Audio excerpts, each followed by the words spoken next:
Boa tarde, vamos falar de educação e cidadania e dos projetos de lei do senador Paulo Bauer, que já foi secretário de Educação em Santa Catarina. Hoje, no Senado Federal, o senador Paulo Bauer busca aprimorar a legislação e beneficiar um número maior de empresas na lei do Simples. Mas a diversidade de projetos é imensa, assim como pede uma audiência pública com o jornalista britânico Andrew Jennings, autor do livro Jogo Sujo, O Mundo Secreto da FIFA. O senador também está propondo um plebiscito para decidir asilo a criminosos estrangeiros. Vamos então à entrevista. Já está começando mais um Educação e Cidadania News.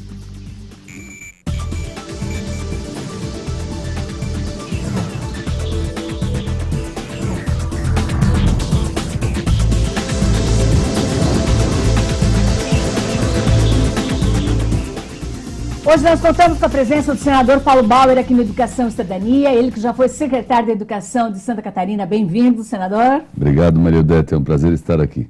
Muito obrigado. O senhor está botando fé no seu sucessor, Marco Tebaldi, ele está dando os rumos certos à educação de Santa Catarina, pelo que o senhor tem visto? Olha, a secretaria é um órgão difícil de ser comandado porque ele é um órgão que tem uma amplitude estadual muito grande. Eu, quando era secretário, sempre dizia 1.323 escolas. Portas precisam ser abertas todos os dias, em todos os municípios.